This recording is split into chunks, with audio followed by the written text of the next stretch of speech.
Malgré les efforts, elle est toujours là. Les lignes d'invisibles, amis dans ma note. Son cœur est plein d'amour et d'équilibre. Ça, c'est une chanson pour toutes les femmes. Salutez ma maman, la femme forte. La carrière qui va moyen, mais reste forte. Les lignes que l'échec n'existe pas. Il n'y a que des apprentissages que la bouche dit. Ni seul n'est pas encore nos après. Après toutes ces années, elle reste toujours fraîche. Yo, quand tout le monde a la soie, papa. Yo, quand il a la soie, papa. Yo, quand tout le monde a la soie, c'est pas une fois. Les femmes et les filles, droit, égalité et autonomisation. Mais que devons-nous retenir de ces concepts? Le premier concept du droit. Droit en général, ce sont les droits que nous avons tout en existence en tant qu'être humain. C'est pour ça que nous parlons de droit de l'homme, des droits des humains. C'est tout ce que nous avons comme droit en existant en tant qu'humain. Les droits sont une réponse aux besoins humains universels et à la recherche de la justice. C'est-à-dire que tout individu a droit principalement à la vie, à la liberté et à la sûreté de sa personne. La femme est-elle un être humain, oui ou non? J'ai besoin de votre réponse. La femme est-elle un être humain, oui ou non? Alors, si la femme est un être humain, c'est-à-dire qu'elle a déjà des droits légitimes. Mais pourquoi les femmes veulent avoir le droit, car elles sont des êtres humains à part entière? C'est parce que les droits sont le reflet, l'image des valeurs d'une société. Ils traduisent la conception des rapports des individus entre eux et avec les organisations. Tels que nous sommes dans cette école, nous sommes dans une organisation. Quels sont nos rapports? Quels sont les reflets que nous avons entre nous? Mais les femmes ne sont pas vraiment représentées. Et aussi, par exemple, au niveau des écoles, dans les établissements, tu écouteras, il y a des hommes, il y a des femmes. Aux soins de santé, on dit peut-être que les hommes sont privilégiés par rapport aux femmes parce que les femmes ont leur mari qui travaille quelque part et que la femme, ses enfants ne peuvent pas prendre, par exemple, les soins de santé là où la femme travaille. Vous voyez que dans tout ça, en tout cas, les exemples sont nombreux. Dans tout ça, nous ne sommes pas vraiment considérés. Notre pourcentage est toujours moindre. Moi, je ne crois même pas qu'aujourd'hui, nous pouvons atteindre avec tout ce que nous voulons, le pourcentage même de 10%. Nous sommes vraiment moins représentés. Merci beaucoup. Merci, madame. Je crois que vous avez suivi avec deux interventions de maman. Vous comprenez déjà que dans notre société, il y a un problème.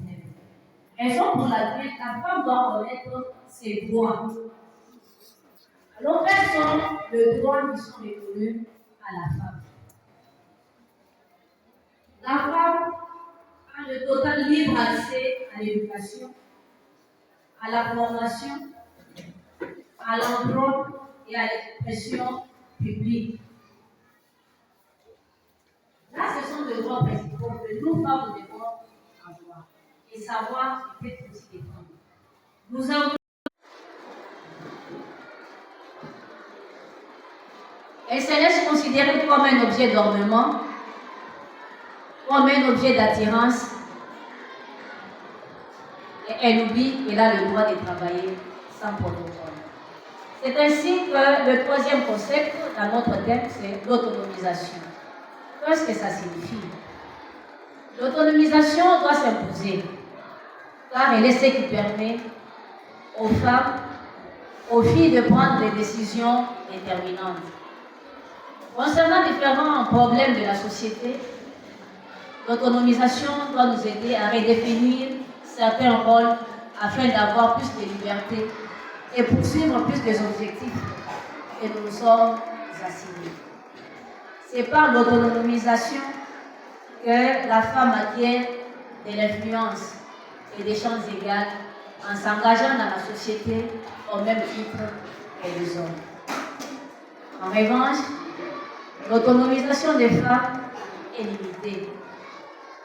limitée par la pauvreté et la stigmatisation, car considérée comme inférieure à l'homme en couple ou en société. Comment peut-on rendre la femme autonome? Pour arriver à rendre la femme autonome, nous devons renforcer le programme de nutrition, de prévention de maladies et de santé mentale. Nous devons améliorer l'éducation et les connaissances de base des femmes et des jeunes filles. Nous devons accroître l'accès des femmes au crédit et aux opportunités économiques. Si un homme en couple peut donner 50 $, il faudrait que la femme soit aussi à mesure d'ajouter 50 un nombre d'étapes toujours la même pour demander. Aujourd'hui, même les femmes travailleuses n'arrivent pas à mettre ce qu'elles ont dans les budgets de leur foyer.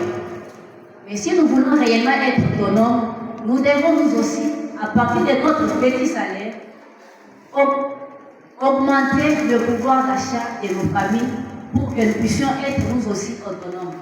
C'est l'image de ce que nous sommes en train de vivre. Et c'est facile entre vous, femmes de Éden, et les hommes qui sont autour de vous. Quels sont les préjugés que vous constatez, surtout dans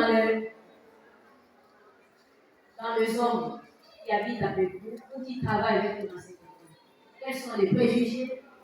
Vous les filles, vous allez aussi nous dire quels sont les préjugés que les garçons qui sont dans vos classes ont toujours à votre égard. Y a-t-il de problème? Est-ce que vous vivez sans problème entre vous?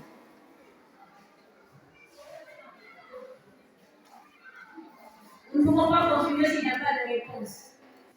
Violence contre les femmes à partir de l'inégalité des pouvoirs dans les relations entre les hommes et les femmes et de la discrimination à l'égard des femmes. Nous avons bien écouté de notre première conférence. La forme la plus courante de violence subie par les femmes est la violence physique infligée par les partenaires intimes.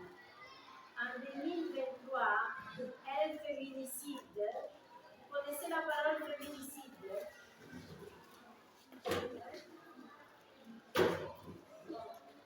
Le terme féminicide désigne la meurtre de femmes motivées par les genres.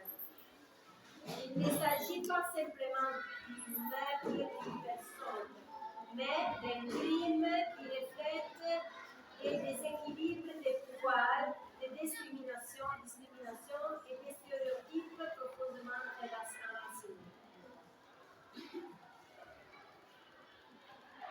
Une dynamique souvent idéologisée ou instrumentalisée, mais qui apparaît claire si l'on compare les données sur les homicides commis contre des personnes de sexe masculin. Les hommes représentent le 80% des victimes d'homicides dans les mondes. C'est vrai. Mais seulement 11% d'entre elles deviennent victimes dans un contexte familial. Chez les femmes, la situation est exactement inverse. Les 60,2% des meurtriers sont un partenaire ou un proche.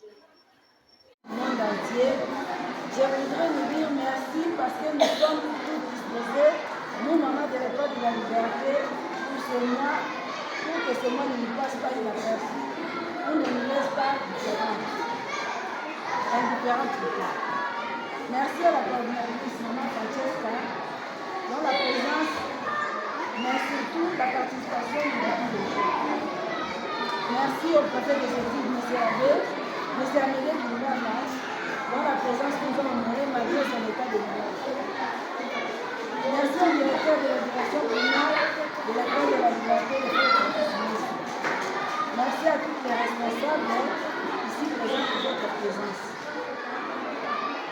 Nous remercions également nos élèves futurs mamans, responsables et dirigeants de cette école. Vous avez suspendu momentanément vos cours afin de participer à cette conférence parce que vous en avez compris l'importance et l'utilité. Nous sommes fiers de vous et nous croyons qu'avec l'aide de Dieu, vous ferez plus que nous. La violence au centre de toutes les ambitions. Comme l'a dit James Eman Hervé, éduquer une femme, c'est éduquer toute une nation. Nous pensons que la femme qui devait être au centre de l'éducation de l'enfant, mais malheureusement, cette situation est restée une simple théorie, surtout dans la société actuelle. Oui, il faut de l'indépendance totale de la femme. Oui, il faut l'autonomisation de la femme. Mais cela ne doit pas être un prétexte pour favoriser les antivaleurs. Si la femme ne joue pas son rôle de garante de l'éducation de la société, cette dernière continuera à aller de mal en pire. À tout cela doit commencer à la maison, dans nos foyers.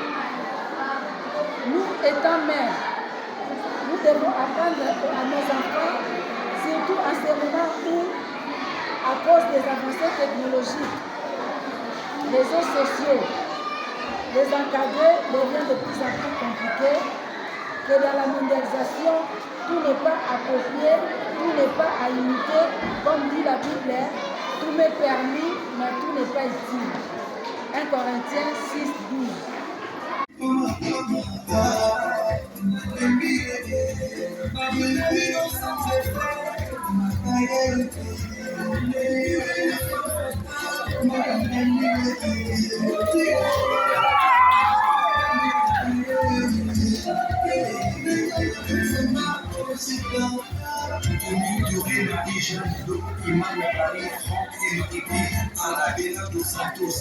Alors, dans mon cercle,